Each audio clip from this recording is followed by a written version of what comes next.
Takas tayo kay Mrs. Saglit lang, mag-fishing ulit tayo sa ilog. Isang tawid lang ng tulay. Dun sa, ano, sa coffee shop. Mga 2 hours tayo fishing. Naka-monitor naman siya sa ano, CCTV. Nakikita ko naman siya doon.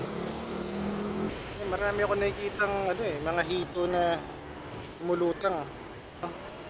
Dito banda, ayan yung iba janitor fish, yung iba mga hito. Marami nagpapasagan. So dito tayo magta-try mag-fishing. Baka marami dito. Ganda ng ng ilog oh.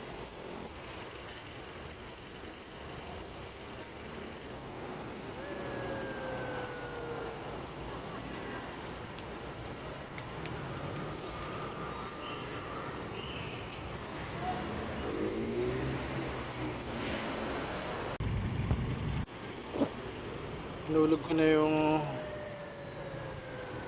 bingwit natin, yung floater natin, yung kulay pula. Inaabangan na lang natin kung may kakagat sa kanya na isda.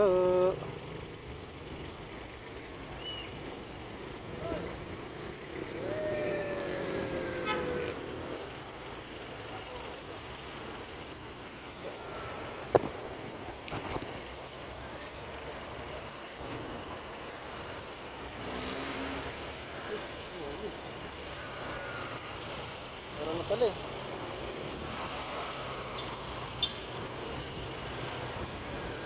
Ayan. Ito na oh. Huli tayo agad oh.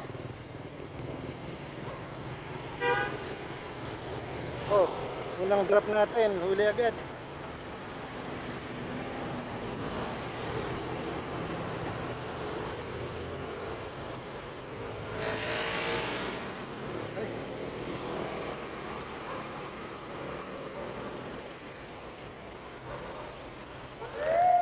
Yun, nakahuli agad tayo sa unang hagis pa lang. Ayun oh. May cooler tayong dala ngayon. Medyo prepared tayo eh. Diba, diba?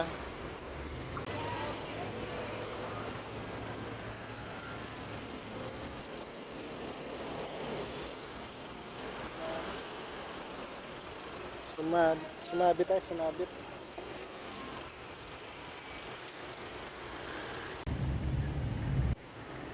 Umulan kanina. Makbo ko dun sa may sa may tulay. Sumabit pa yung natin. Bit yung bingwit natin, natanggal yung floater. Ayan, sikat na palit akong bago. So yun yung pangit kapag yung pag bottom yung ginagawa mo. Ibig sabihin nakasayad yung hooks mo dun sa ilalim. So may tendency sumabit siya dun sa mga bato or kung may plastic man dyan sa ilalim.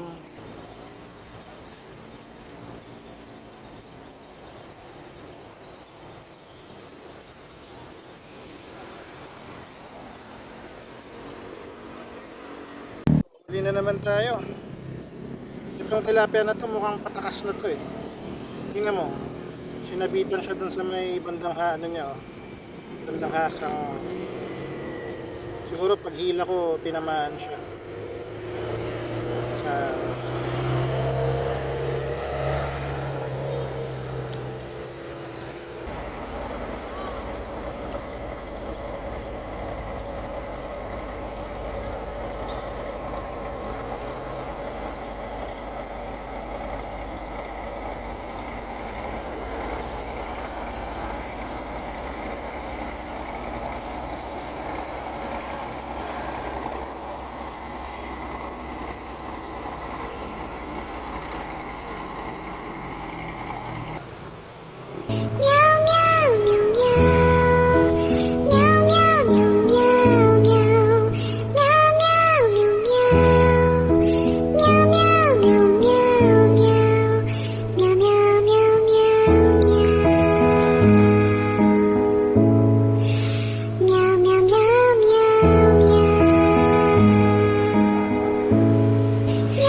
First time, oh.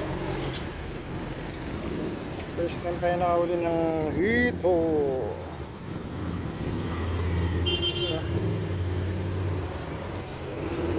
Dito sa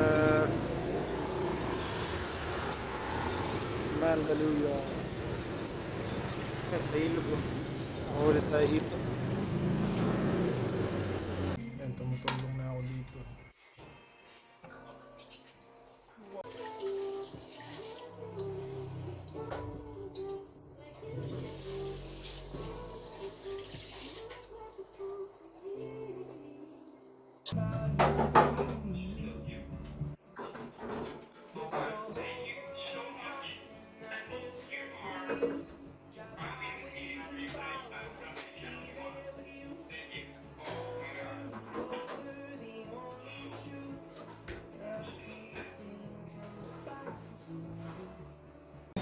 Hoy, kulo ko to eh. Yan ang huli ko. Yan o. Ang huli natin o. Yan, lagyan natin dito sa ano, lababo. Ang huli natin.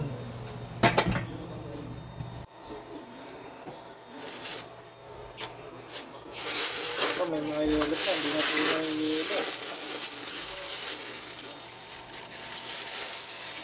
Ating huli natin.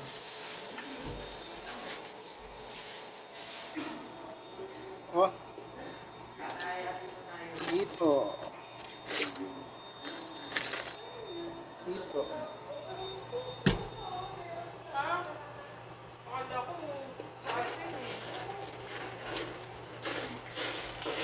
Laps.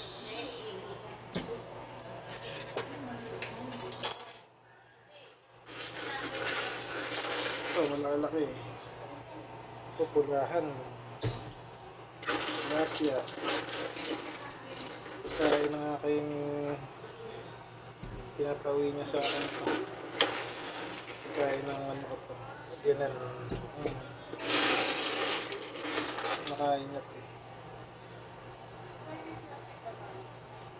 Taray, tusok pa ako. Yun lang, konti lang pala nahuli ko. 1, 2, 3, 4, 5 hito. Yung ibang maliliit dyan, pinakawalang ko.